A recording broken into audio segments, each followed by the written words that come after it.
There you go. The Torah portion is not just a story of a great inspirational figure that you're meant to draw kind of inspiration from, and maybe some lessons to adapt lessons from their lives to your lives.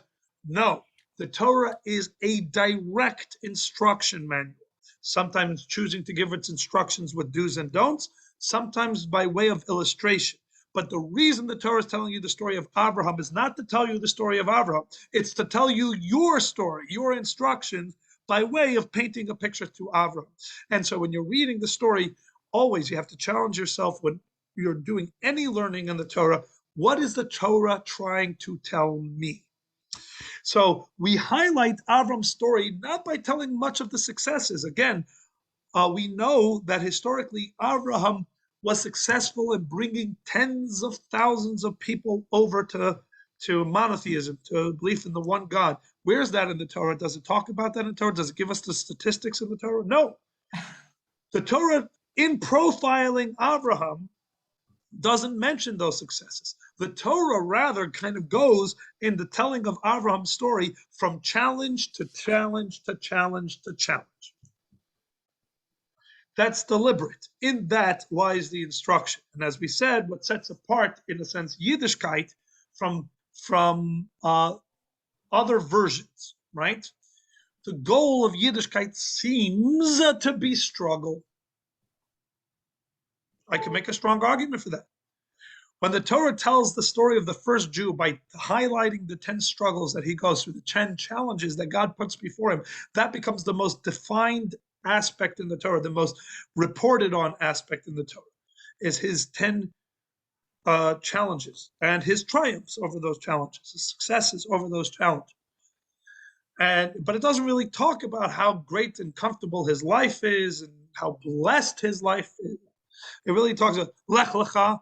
Then he goes to Egypt. Then he arrives in Canaan and there's a famine. He goes to Egypt. Then his wife is abducted. Right. Then he has to split with Lot. Then there's a war and Lot is abducted. And he fights that war. And then as soon as he finally seems to get a little bit of nachas and he can finally settle down with Yitzchak, right, then God says, go and offer Yitzchak as an offering.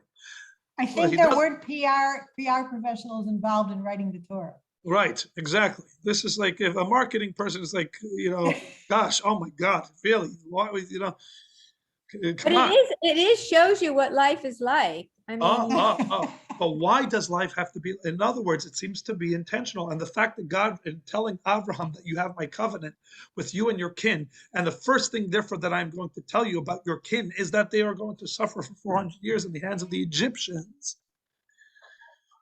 Seems to be that this is not a circumstance, but this is deliberate. This is kind of a deliberately part of the Jewish story. To be a Jew means to have challenge. Now, it's interesting that this doesn't just stop with Avram, it continues with Yitzchak, right? So Paul is writing, right? And I think very truthfully, it's a manual of responsibility, and struggle is intrinsic to responsibility. Very true. But struggle isn't the main thing. Good. Very insightful. And I actually want to pick up on that point, because that's what I'm going to say. Is it really about struggle or something else? But the Jewish story has always been this, right? The Jewish story has always been this.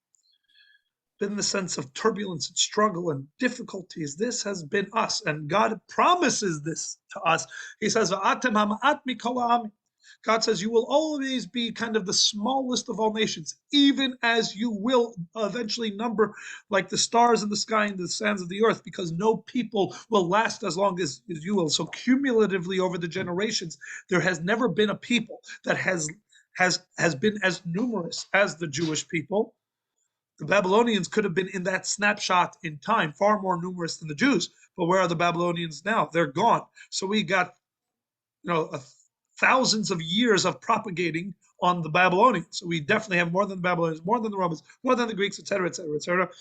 But at any given point in time, we're a small persecuted people. This seems to be part of who we are. Not only in the Torah doesn't say this, the whole world has come to recognize this, right?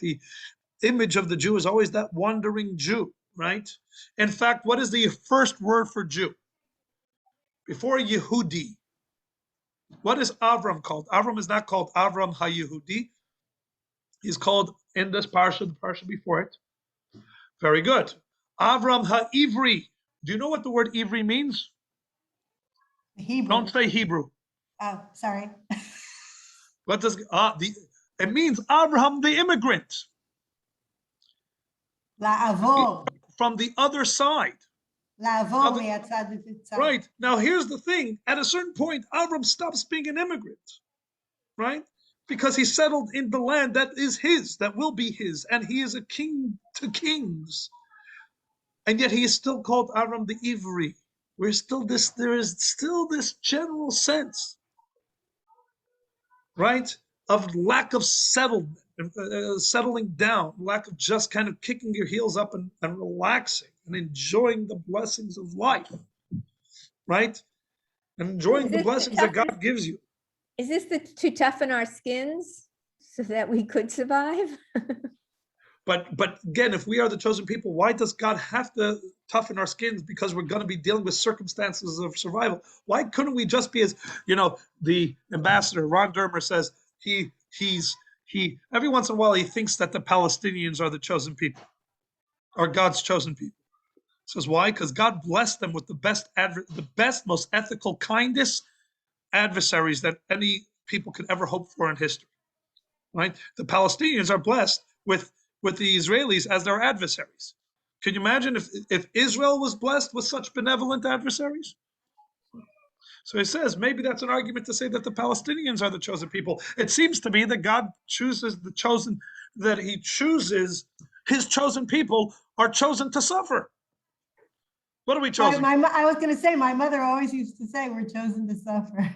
Right, and it's right. This is what it seems to be. That if you had to think what the common denominator of what it means to be God's chosen people throughout the ages, it's been this, right? My old joke about the boy who comes home from a Hebrew school. American kid comes home from Hebrew school with cultural homework. He needs to find out the translation of two very kind of classic Yiddish words, tzuris and mazel. Tzuris and mazel. Who better to go to than his grandpa, who was from the old country, who still speaks Yiddish, right? And speaks English with a Yiddish accent. So he goes and he says, Grandpa, he says, I have a homework. I need to find out the translation of two words. He says, okay, what's the first word? He says, tzuris. Ah, tzuris.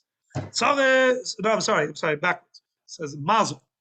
He says, mazel. Ah, mazel. Mazel is to be a Jew, but not just a Jew, to be a Jew back in the old country where it was difficult and it was sacrifice. And you had to do it because you meant it. And you had to, he says, that's mazel. Okay, fine. So what's tzaris?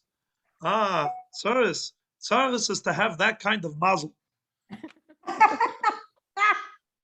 That's so good. It says this, but it's like it's so baked into our identity that, as you said, perhaps the whole reason we suffer is so we have strength to deal with future suffering. Right. But that happens in seems life. To be, this is so much the Jewish story. And then we say this on Pesach, right? We say it almost like a promise, right? That this promise of our survival that God has given us has stood by us, because not only one generation did they rise up to strike us down, but in every generation they rise up to strike us down, which means not only do we have a promise that God is going to preserve us, we also have the promise that there's always going to be a challenge to our preservation, that there's always going to be somebody trying to wipe us out. Right? Speaking of the ambassador, when he was in Israel for the opening of the embassy in Jerusalem, right? So all the big pro-Israel people around the world were there, including Pastor Hagee, right? Famous Pastor Hagee was a big, evangelist and supporter of Israel, evangelical. And so after the event, everybody's gathering in the lobby of the kind of the hotel over there, the Waldorf Astoria, Jerusalem, and they're and Ron is kind of he's walking around and he's shaking everybody's hand, doing the whole, and Pastor Hagee sitting there in his chair, with a cigar, and a scotch. And he sees Ron and says, "Blessed day, Ambassador, blessed day. What a wonderful day. It's a blessed day." Ron says, "Yeah, yeah, yeah." And so he strikes up a conversation. They're talking about how wonderful this is. It's a big historic moment. And Ron kind of muses to himself and he says, "Tell me, Pastor," he says, "this great moment, this triumph and this joy, I'm wincing because I'm waiting for the second shoe to drop." He says, is this something that is kind of common across all nationalities and all ethnicities? Is like when things are going really great, you're just like you're cringing because it can't be this good. There's got to be a second shoe that's dropping. So in other words, this just kind of by us Jews. So Pastor Hagee kind of strokes his ear and says, "Nope, it's just by you guys." That's what I thought he was going to say. Yeah, We're always trying to grab unhappiness from the jaws of happiness. What's the saying? right. It's a jaws to grab defeat from the jaws of victory. Right, victory, correct. Right. But why? So the obvious question is why? Why does God seem to insist that the narrative of his chosen people, from Avram with the 10 tests through to history now and going forward, as we say on Pesach, we say it with joy. If you think about it, how crazy are we that we're saying with joy, "Thank you, God, for promising to preserve us, because in every generation there's always going to be somebody that stands against us. Yay!" Like, that's going to annihilate us. How many other people can sing with joy, "V'hi sheyam davi"? Do you know what the word lechalotenu, right? Shelo echad amad aleinu lechalotenu. All joyful rises up against us to destroy us. Yay! We're crazy people, but but it's not our fault we're crazy. God, you made us this. Why? Why do you insist on making your people, the people that are synonymous with trials, tribulations, struggles, and challenges? Because of the reality of it, maybe, that we get used to the reality of what happens. But God can make anything reality. Why does he choose to make this the reality? Why couldn't he choose to make us the people that everybody looks at as immediately, "Oh, we get to live in the palace on the hill, comfortable and wonderful and beautiful, and we are the chosen people, and everybody knows it, and everybody treats us with respect, and it's just great." Because maybe we would stop, inventing and doing all the things that we do. So here's something interesting. What you're saying, Diane, is very intuitive. Is a little bit of what Paula was also hinting to, I believe. When I took my first kind of high school creative writing class, before, till in elementary school, middle school, you're learning just how to read words and understand them correctly. You're not yet in the point where you're really learning how to create, create stories, so high school, first point, and it stuck with me. It stuck with me, first of all, because I got myself into trouble. Says that any good story needs to have man versus blank. There needs to be something, and there's generally three: man versus nature, man versus man, man versus self. What's the third? Self. Oh, okay. Man versus self. To which, this is why I got into trouble, I said, "And man versus mother-in-law." And the class appreciated it more than the teacher. But either way, otherwise, a story that doesn't have some sort of adversary, some sort of challenge and struggle, is not a story you want to read. If you think about it, we find these stories, we find Avram's story so compelling deliberately because of all the challenges that he has triumphed over. And when we think about ourselves and our history, we're proud of all our triumphs over the challenges. Why? Because kind of what Diane was saying, et cetera, a consequential life, a life of meaning, is a life of progress. Progress doesn't happen. You don't call it progress unless there was a challenge that has been overcome. I don't consider it progress if I sit down right now and do 200 arithmetic problems.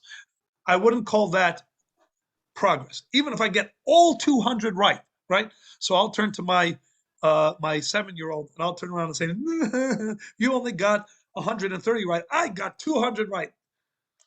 Should I feel more proud and accomplished with myself than he feels about himself when he got 130 out of the 200 correct and I got all 200 correct? No. Why won't I feel that? I got 70 more questions correctly than he did. I should feel that percentage more of happiness than he does. Why wouldn't I? Because you have a challenge. You don't have a challenge. No. So all of a sudden, challenge is not a bad thing. Challenge is not a bad thing. Challenge is what allows for progress. If it's not a challenge, then doing it is not progress. Every single sport is only fun if there's a chance of me losing, if I'm playing against somebody, or I'm playing, right? Put it this way, right? What happens when they try to take keeping score out of elementary schools? None of the kids wanted to play. When they don't give every single person an award for doing, nothing, basically, it takes out the pleasure of feeling you've accomplished something. Right. And interestingly enough, it's not just my score. I want to know what their score is. I want to know what I'm up against. I want the competition. They say boys are competitive. Girls are equally. They're just competitive in a more insidious fashion. They're keeping score on multiple subliminal levels, right? They're playing three-dimensional chess, right? Men are like on the surface. They're playing very basic game. It's like, let's bash into each other, and whoever knocks the other one down, who's the winner? Whoop-de-doo. Women cut deeper and more and a more secret. Everybody's subtle. It's subtle. That's the word, not insidious. Right. And often more lasting. It's like, good, I knocked you down, but you'll heal in 5 minutes. And we'll go and grab a beer, right? And women are looking like you children. Let's show you how it's really done. I'm going to drop a line that's going to just drop a seed of something that's going to percolate and build and grow, right? But either way, everybody's competitive. Everything in life, you're competitive against yourself. Yesterday I did this much, tomorrow I want to do more. That's what life's about. Challenge is not a lack of joy in life. Challenge and the triumph over it is what is the catalyst to joy and fulfillment and purpose. Avram gets challenged by God because God can challenge Avram, and Avram will succeed and triumph.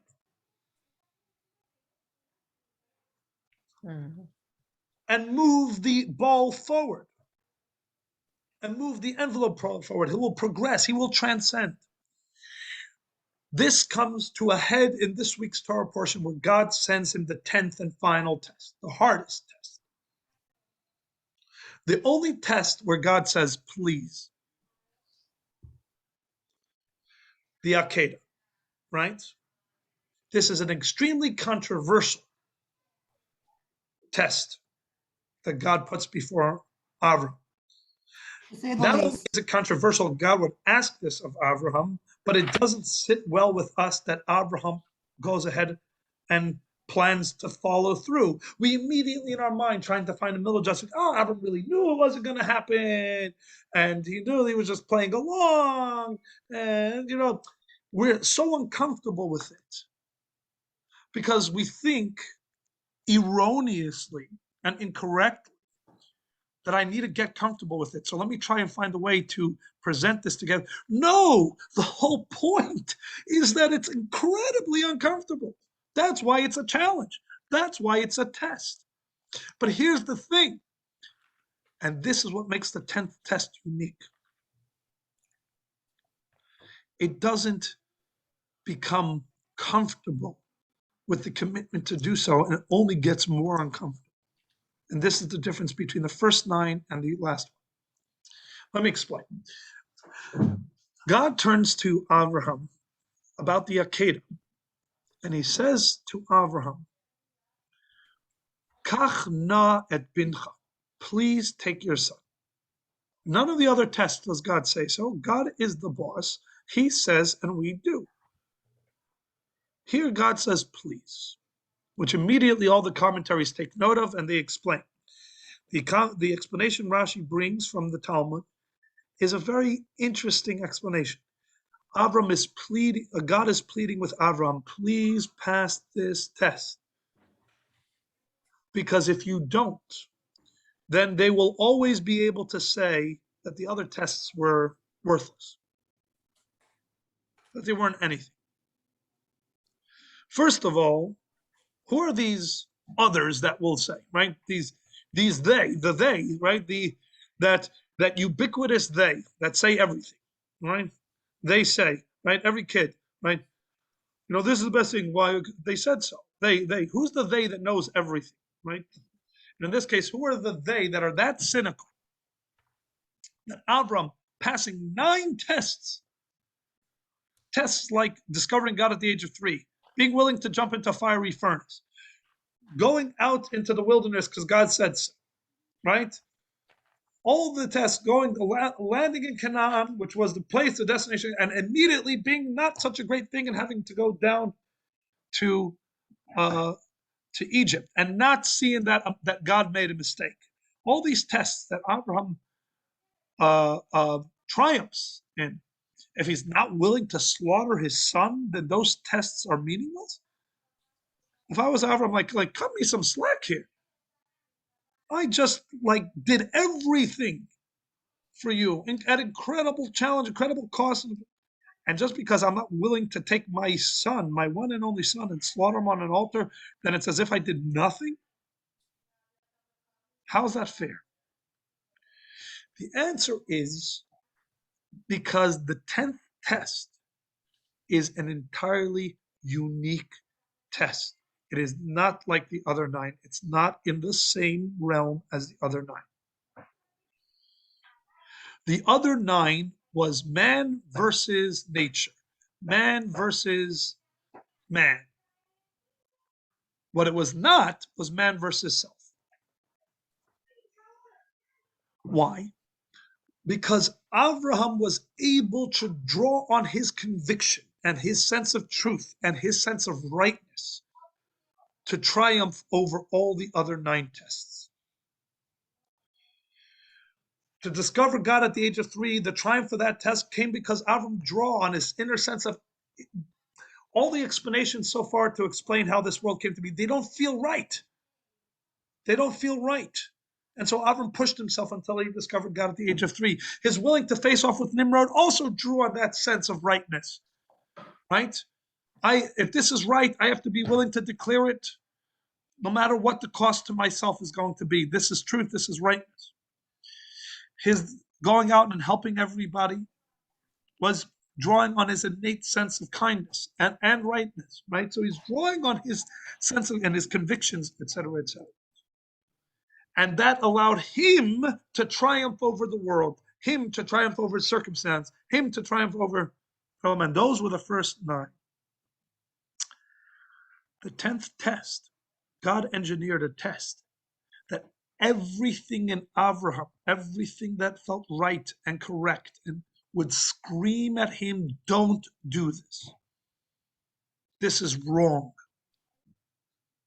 You're taking the life. You're not just taking a life, you're taking the life of your beloved child, the child that's supposed to carry on your mission. So from a mission standpoint, this is wrong. From a kindness standpoint, this is wrong. From a truth standpoint, this is wrong. From a life standpoint, this is wrong. Everything in Abraham is screaming that this is wrong. This should be uncomfortable. You should never be comfortable with this. That's test number 10. So what does Avram have to do? How does Avram succeed in this test? Not by transcending over the world, not by transcending over circumstance. He has to transcend himself and everything he feels that's right, and everything that he feels is correct. And the only way he does that is by not making any calculation whatsoever. There's no calculation that can be made that equals this is right. There is not one. The only thing that has here is God, you said so. You are the definition of what's right. And in light of what you tell me, I have nothing to say. I have nothing to say or nothing to calculate. You told me this needs to happen, it needs to happen. The second, if Avram sat for a moment and started calculating and then decided this is the right thing to do, he would be a horrible, terrible person. How can you have come to in your own mind to a calculation that it's right to kill your son? Nothing. The point was he didn't calculate. Because when God comes, that's faith. He heard from God directly.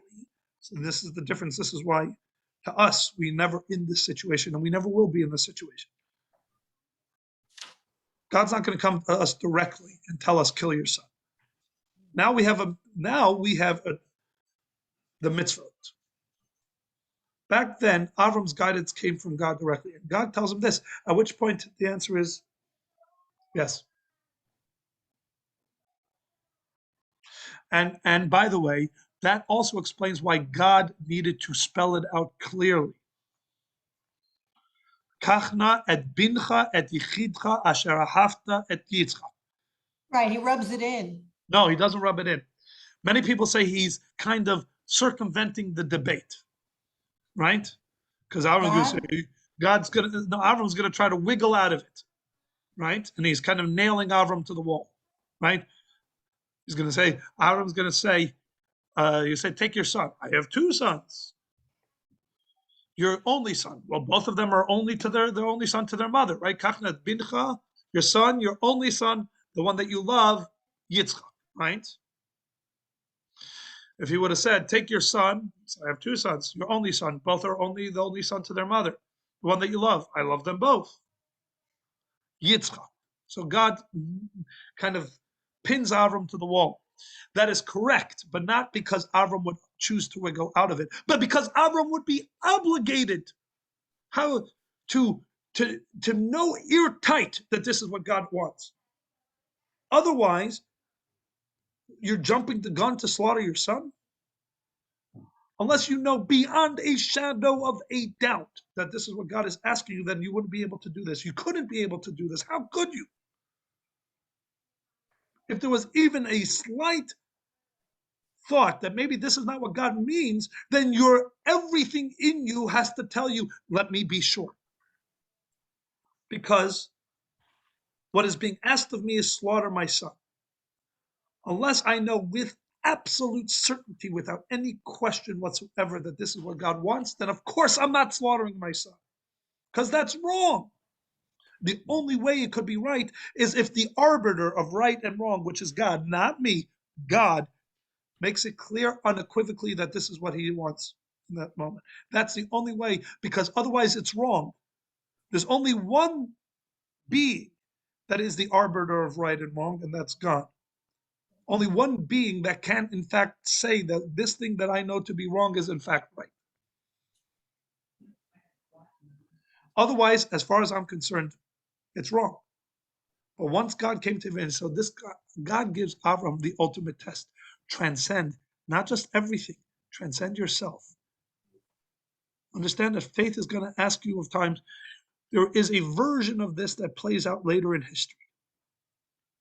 At the end of the 400 years of slavery, the Jewish people, having suffered and everything, whatever they went through, are on the cusp of being, and God says, take a lamb, right, and bring it for the Paschal sacrifice, right? Now that was done every year that there was a temple. But there was one aspect of the way they did it in that first time that was never repeated, which is take it 4 days early and tie it to your bedpost. when they were in Egypt, that first time they ever brought the Paschal sacrifice, the Karban Pesach, they were told to do something that was never asked of them again. Take the lamb, tie it to your bedpost from the 10th of Nisan till the 14th of Nisan, then slaughter. It's a very strange thing. Why? Why can't I just take a day off and slaughter? Because when you take a lamb, cute little 1-year-old lamb, into the house, tie it to your bedpost. 4 days, by 4 days into it, the kids have named it already, right? It's a pet. And then God turns around and says, now slaughter it. That's tough. That's tough. That runs against, in a sense, sentiment. And God is going to say, get used to it. I'm going to ask you, ask things of you that you are not going to be comfortable with.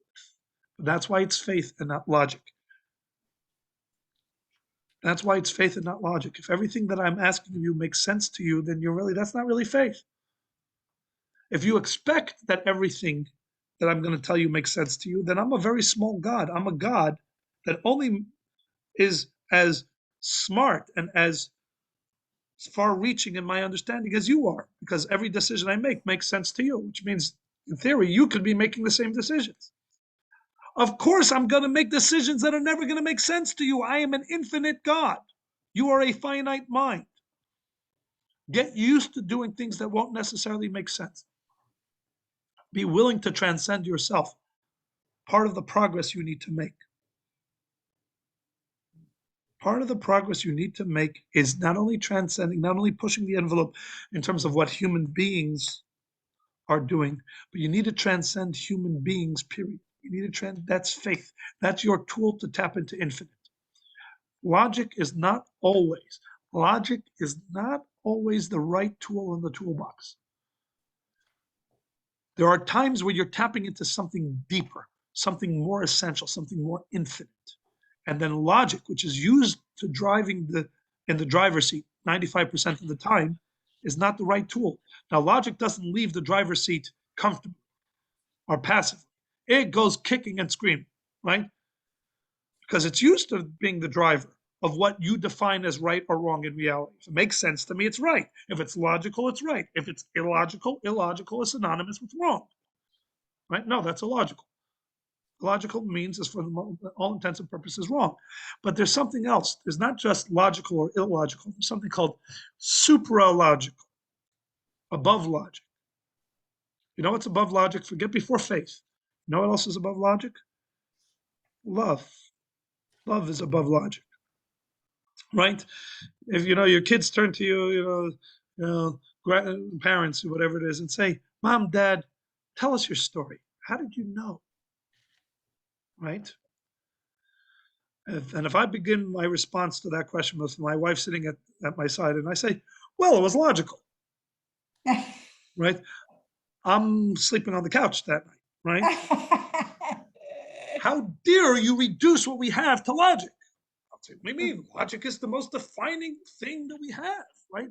The most edifying thing that we have is our logic. No, it's not. It's the most commonly used tool in defining what's real or what's not real. But it's not the only tool in defining what's real. There are things that are beyond logic, love being one of them, which is why it's an insult to reduce love to logic, because it's beyond it. It's supralogical. It's not illogical. Sometimes love is illogical also, but it's also, at its best, it's supralogical. It's beyond logic. I'm going to do and commit to it beyond logic, and it's going to be the right thing to do. It's not going to be wrong.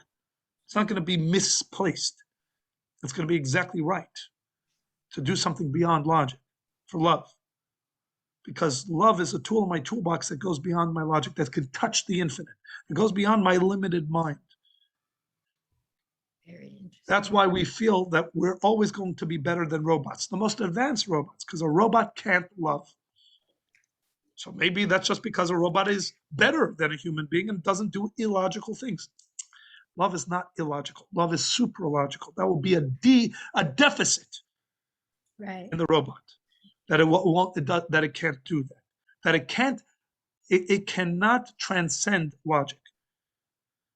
It's a struggle. Love is a struggle. Every transcendence, every step of progress is struggle, because it's taking you out of your comfort zone. It's taking you out of where you are now and pushing you to a level beyond that.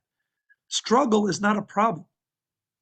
Struggle is an incredible step in the process of, of progress and transcendence. God turned to the Jewish people and said, you are going to be the vanguard of progress in this world. You are the captain of the progress of reality. So your life, by definition, is going to be full of struggle, because that's how progress happens.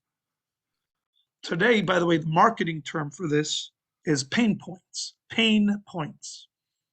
If you want to market something to somebody, if you want somebody to decide they need something, you need to identify the pain points. Why their current state right now is unacceptable. Why they should get up and inconvenience themselves, either by working for something or selling out money for something or whatever it is, right? If somebody is happy with their weight, with how much they weigh, they're not going on a diet. Why should I put myself into that struggle, into that challenge? It has to be identified that this is an unacceptable state. Then I willingly enter the struggle. I willingly enter the challenge, because the result is what I'm looking for, not the challenge, the result. But the result has to be better than what I currently have. You know, both of my kids are in sales, and they talk about that a lot. They don't use that phrase pain points. I'll ask them about that. Yes, but the point being is that a Jewish person is never meant to be satisfied, and therefore always willing to enter the struggle. That's why it's the hallmark. I can focus on the struggle, or as Paula says, you can focus on that sense of responsibility, or even better than that, focus on the triumph, the potential triumph, the potential progress, the point of the struggle, the point of the challenge. The point is not this challenge. The point is not the struggle. The point is the triumph that is the result of the struggle. The point of the tests is that Avram should transcend, use the test to transcend, including that last test. God didn't give him that test because God wants to see him suffer emotionally. God gave him that 10th test because God wants to unlock within him this transcendent quality that maybe had yet to be unlocked. That's why God says, if you pass the 9 tests and you don't pass test number 10, to a certain degree, for that last unbelievable discovery, self-discovery about yourself, the ability to transcend even yourself, you will not have done it.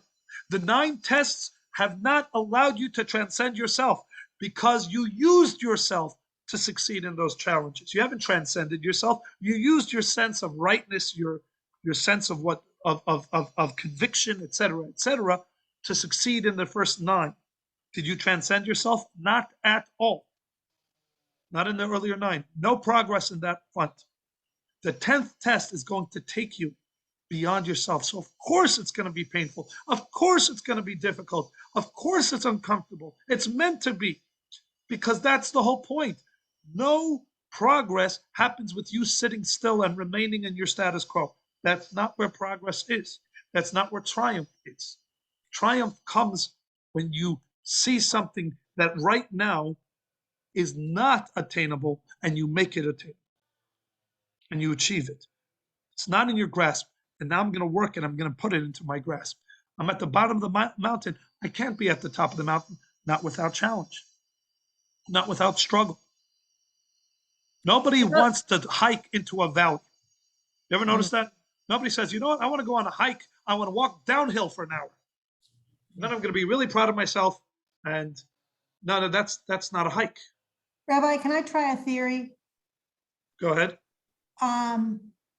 Throughout this conversation, I've been thinking that I personally, for example, don't have these kind of physical challenges in my life. I haven't been in slavery. I haven't been through, thank God, a Holocaust. But my biggest challenge, I'm just positing this, my biggest challenge to accepting Judaism and the Torah is this story. So that was the biggest test for Abraham. And this story is, let's say, the biggest test for me and my faith. I right? think As maybe that's one of the reasons it's in. as it was to Abraham. The Right, physical challenges were not his biggest challenge. Most oftentimes, physical challenges are not the biggest challenge. The biggest challenge is we have to fight yourself. And you have to fight what you think is right, whatever it is, because then you are fighting the person that knows you best. You're fighting you.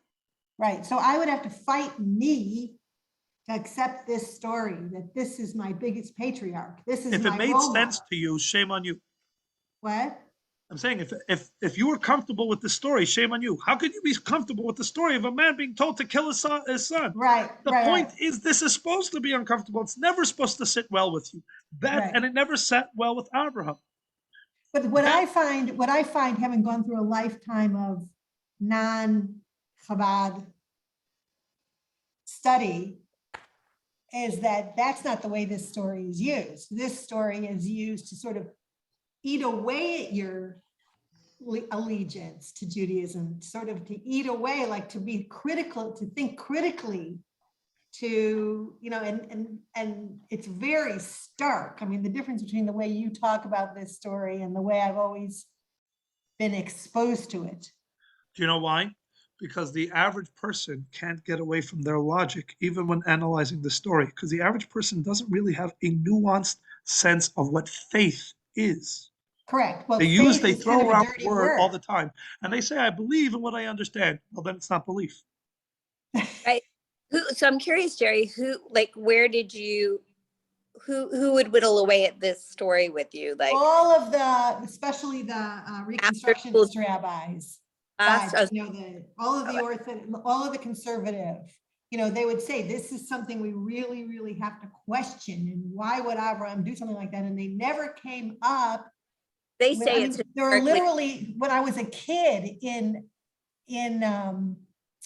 high school, and I took a class with the guy who turned out to be the head rabbi of George Washington University. I can't remember his name now, something with a T. And he was teaching us that this was an anti-war story. This was, at least we had to learn learn the child sacrifice was wrong, and that this was a story about how we had to learn all these things. You know, I've been like, since I was a kid, they've been sticking this in my mind, that this is something that is a real problem. You see, in their defense, they're right. That's the point. It is a real problem. But instead, but they don't go acknowledge the that it's next a real step at all. Right. That's the thing. And that is what's wrong with, like, if you look at, like, you know, I mean, listen, I don't know, I should choose my words carefully, but, you know, differences between American Jews and, you know, and how fear is like, when you take away faith, true faith, that everything in Tanakh is true, and everything in Tanakh, and that Tanakh was given by God, and it was all given for a reason, that we should understand that through struggle, through all these challenges, we have more faith in God. They don't say, oh, you know, I don't know, like, you know, there's so many stories of overcoming difficulty in Tanakh, right? So, like, why this one? Like, Well, this there's is the other worst. crazy- I mean, this is there are the other crazy worst. things, But right? this is always But used when- as the example of something No. we're not supposed to But go like- there. Fear, and like, people, like, when you have true faith, you don't really have true fear. right. And- No, and you see what you're I saying. got Go ahead. away from society. What was the first thing the Greeks tried to do to us was, you know, to take it away, to take, you know, well, everybody wanted to just, you know, you either killed us physically, you tried to kill us with slavery, you tried to kill us through this way or this way or this way. But, you know, you can never take our faith away. Right. And so kind of to sum up the point, and then we do have to go, but basically what the point is, and this is very nuanced, and to a certain degree, it's not a conversation you can just have with anybody who is starting out. And to a certain degree, I sprung this on this group because we've already been talking, you know, and we've been delving into more nuanced understandings of faith, etc. But this is a very hard idea to wrap your mind around, because you arrive at the point, in a sense, the logical point, where that logic cannot reconcile with this story. Now, here's the thing: at that moment, you're at the crossroads. You've come to this moment where God is going to ask something that in no way whatsoever can be reconciled with logic. There's no good logical explanation to why God would ask this from Avram. That's the crossroads. Now, where do you go with this? So then you'll have those that attempt and struggle to somehow squeeze this into the box of logic. And they know that to a certain degree they're really twisting it. They're really not being, oh, that Abraham really knew what was going on, that God would never really ask them of this, and he was going to pull back at the last minute. You're trying to have logic reconciled it. Or the second understanding is rejected. You know what all these approaches have in common? You're leaving logic in the driver's seat. You're saying logic is going to define, either we're going to force this into the realm of logic where logic can be okay with it, or we're going to dismiss it because logic is not okay with it. What this was the ultimate test of faith. Logic can never be reconciled with this story. That's the point. The logical part of you has to remain completely uncomfortable with the story. Otherwise, you're a horrible, heinous human being. That's the point. This is the story. This is the test that God engineered, that there's nowhere that your logic should be fine with this. There's no way to reconcile this with your logic. Period. End of conversation. Logic can never be fine with the fact that God asked the father to kill his son. End of conversation. And Well, that let me ask you, well, let me 1 minute. So let me just finish this point. But what God was pushing Avram to do was to discover his faith beyond his logic, his faith beyond his conviction, his faith beyond what he knew what was right. God was saying, there are going to be times that I'm going to ask you to do something that is not going to be okay with you. What happens at that moment? What happens at that moment? What happens when I'm going to ask any of you, because as we said, the Torah is not talking to Avram, the Torah is talking to us, using the extreme example of the Akedah to say, what happens in that moment that I am going to ask you, that you're, God forbid, a generation earlier, a generation and a half earlier with the Holocaust, where you're going to watch your kids be taken to the gas chamber, where you'll then be able to daven mincha to the God who allowed that to happen. Logic would say no. Logic would demand no.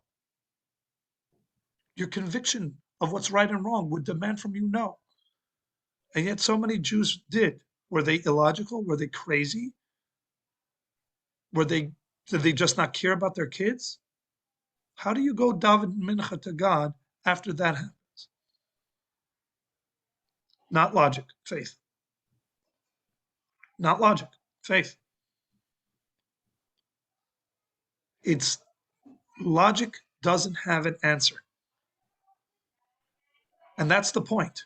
Every other thing that God asked of Abraham, we're proud of. That God asked it and that Abraham succeeded, and we love it. Because our logic is excited about it. Abraham stuck to his conviction. He had stuck to what he knew was right. And our logic revels in Abraham's commitment. Here, our logic is saying, what are you doing? And it forces you, this discomfort forces you in one direction, one of two directions. Either you buckle under the weight of logic and say, I can't. I Can't can't. do this. You can't do it. Or you transcend logic and say, I don't define what's right or wrong. God does it. God told me to do it. That's the end of the calculation. Now, again, this is very nuanced.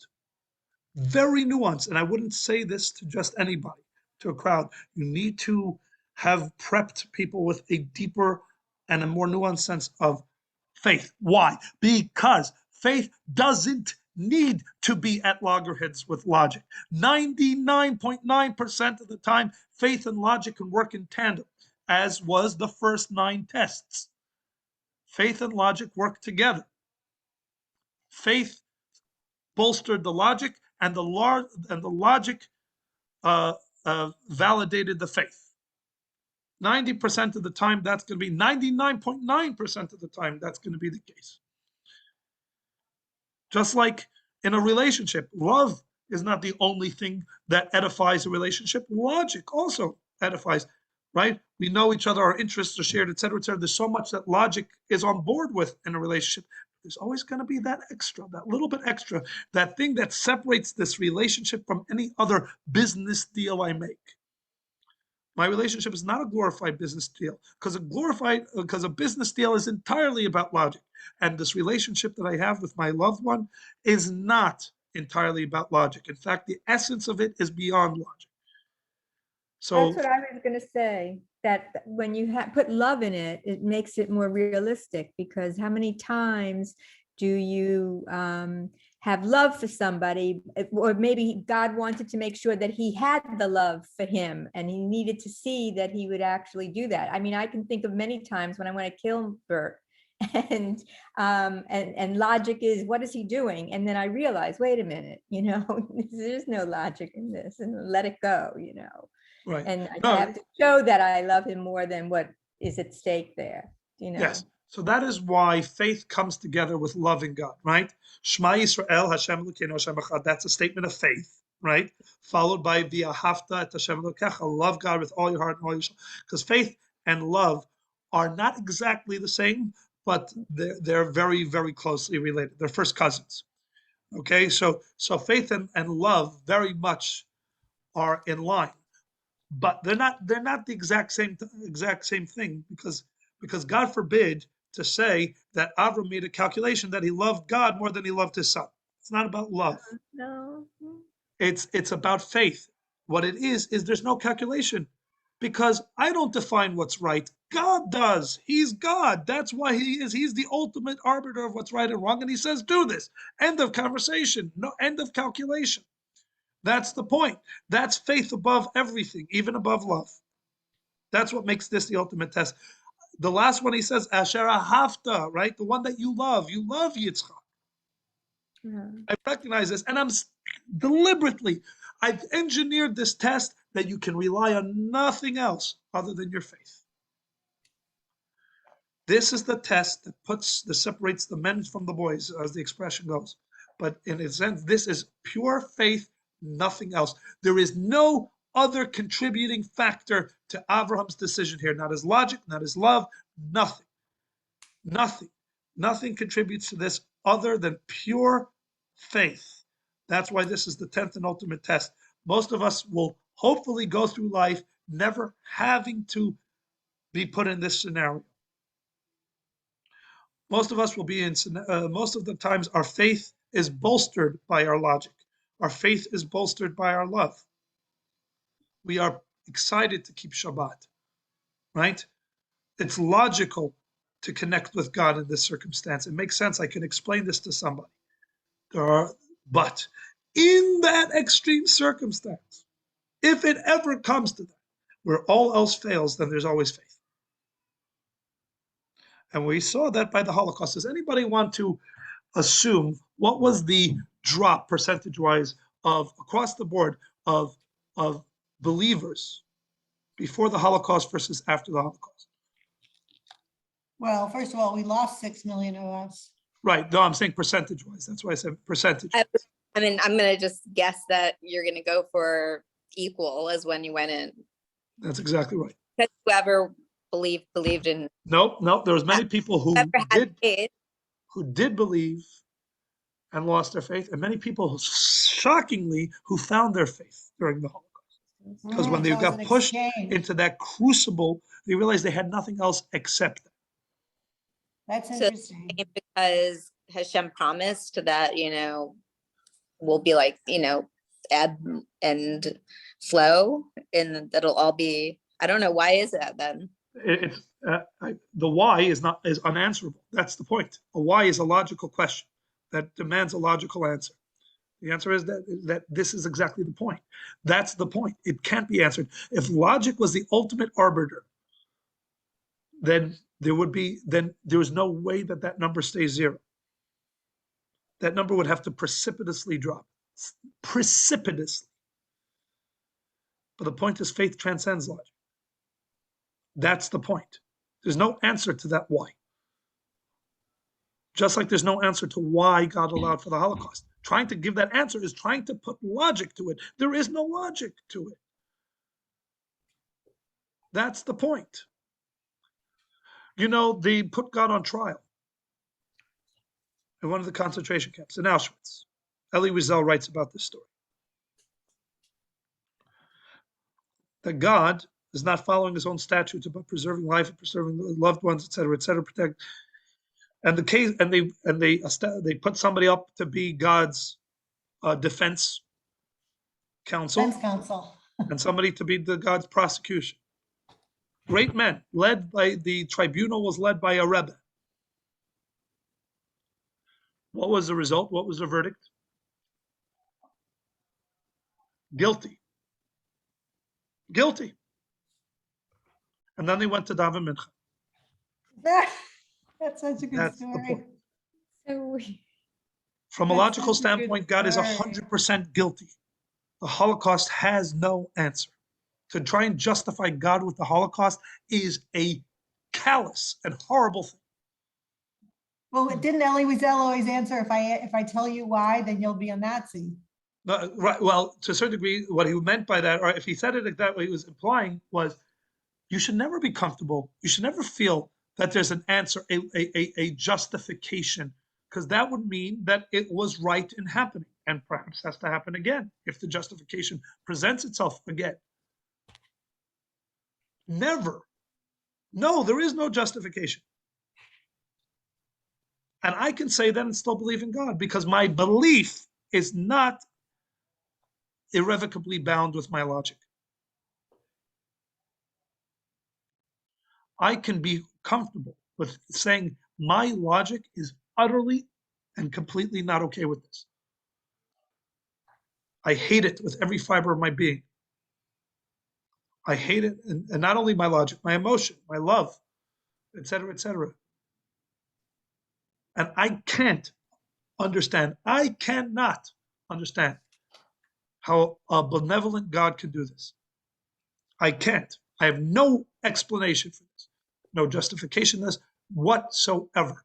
Why innocent children, why righteous people, while beautiful souls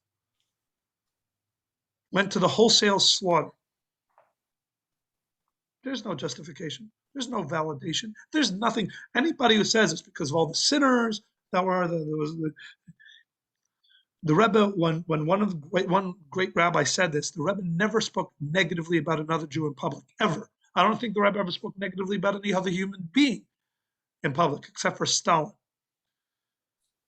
But when the Rebbe heard that a certain very prominent rabbi in Bnei Brak was saying that the Holocaust was the result of the sins of the people of the time, and kind of the secularism, the fact that Reform Judaism started in Germany, and that's not a coincidence.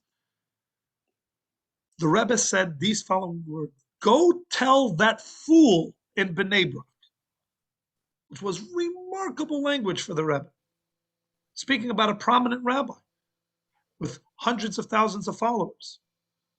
And the Rebbe said, "Go tell that fool in Bnei Brak that he is engaged right now in false prophecy. And it is well known what the punishment for false prophecy is." Wow. That you dare say that this is why God did it, a justification for the death of 6 million Jews. That is not your place.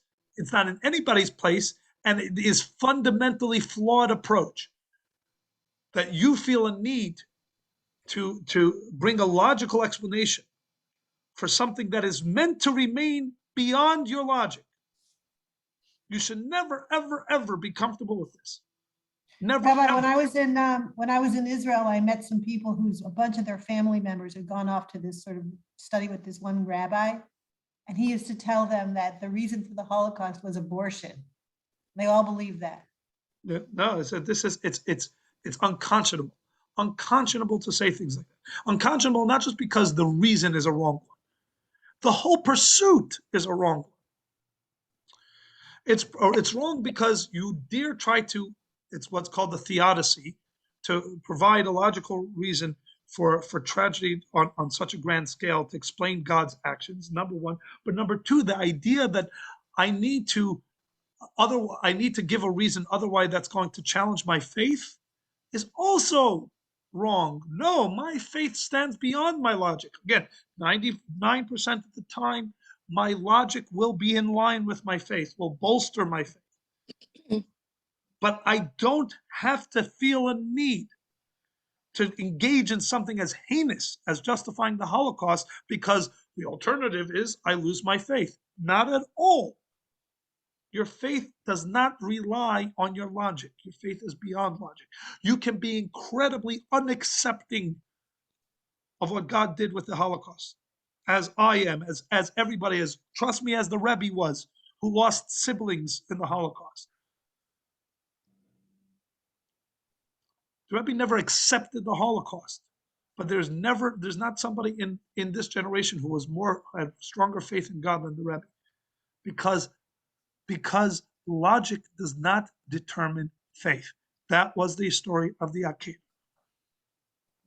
Transcend that. Your faith transcends this. Now, could this lead to very dangerous places? Yes, it can. Sure, it can. It can lead you to decide that something that makes no sense is the right thing to do, and maybe you'll do something horrible. Logic can also lead you to terrible things. You can't use that as a reason, say, oh, if you do that, then you can end up doing terrible. Sure, you can end up doing terrible things for all many right reasons as well, right? Don't use that as a reason to negate this point. And the point is, go ahead, Stuart. Right, there's an irony to this. If you say, as you have, that logic goes beyond itself, it goes to faith, and logic may or may not be faith may or may not combat with faith, with logic. Faith may comport with logic, it may not. But for you to have faith, the faith that you have is that what God did was logical to God. Maybe not to me. That's I don't true. understand it, but so logic doesn't really escape faith. In the end, it is logic. You just have faith that what was done is logical, but you don't understand it. And Stuart, I'll take it a step further. Yeah. If you get even more nuanced with it, then logic actually demands of you to accept this point, because it would be illogical to assume that everything that God does makes sense to you. Because you're a finite mind. You're like an ant, like a squirrel compared to God, infinitely actually for him. To expect that every decision, logical decision that God makes should be logical to you is illogical. It's illogical to assume that an infinite mind, every decision of an infinite mind will make sense to a logical mind. But the faith you're talking about, implicit in it, is that to God, it's logical. That's correct. Beyond your comprehension, but so the faith is that something logical is going on, even though it's beyond my realm. So you really ironically, you come back to the point that, yeah, faith is logic. You have faith in those things which are logical, even though you can't understand them. Right. And think about it. Every logic is also faith. Every logic is taken.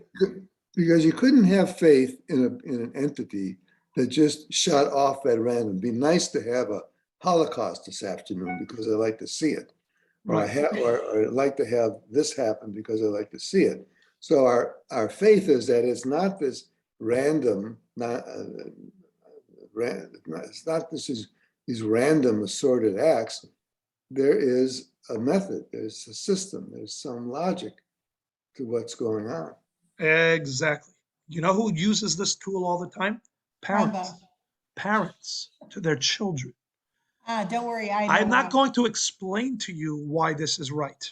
I'm not going to have a logical conversation with you, but you need to believe and have faith that I'm doing this thing because it is logical, right? And a child, right? When you tell a child jump into the pool and I'm going to catch you, what are you asking the child at that point to accept? Not that they have to listen to you no matter what, even if it means their death. That's not what you're asking of them. You're asking them to have faith that you're doing the right thing, that you know better. They're in their mind saying, I'm going to jump in, I'm going to die, right? And you are saying, no, you will not die, and trust me. Even though your logic says no, trust my logic over your logic. That's what you're asking of a child, right? You're saying, come with me to the doctor, and the doctor is going to cause you pain, is going to stick a metal into your arm. And trust my logic that this is good for you over your logic that says, no, no, this is very bad. It hurts and it's painful and I don't want it, right? And you're asking the child, trust me over yourself. Trust that I am doing this logically and for your good. Sure. And if it makes sense for a parent to ask this of a child, does it not make sense for the infinite creator to ask this of us? Because we're turning to the child and saying, look, you are removed from my level of understanding. You just use a sentence where the operative word is trust. Yes, Yeah. correct. And that is faith and trust are synonymous, except for the idea that faith is on the concept and trust is on the actual, on where the rubber meets the road. Faith is of the general idea. Trust means I am therefore going to act on that faith. Trust is when I put my hands down and fall, knowing that somebody's behind me to catch me, or believing that I don't say, I have faith that somebody's behind me. I say, I trust, because I'm about to do an act, right? An act based on the faith that somebody's behind me and that they're kind enough to not let me hit the floor and slam my head into the ground. So the faith is on the concept, the trust is on the action. And it ties back into the earlier part of the discussion about free will. You have free will. You have free will to have that faith or not have that faith. Exactly. You know what it says? It says everything's in the hands of God except trust and awe of God. So when you hear the argument, well, is there really free will if everything is preordained? And the answer is yes and no. You may not be able to will something for yourself because it's not ordained, but the choice you have is to have the faith that what is being done is in your and the world's best interest, or decide I'll only accept what I can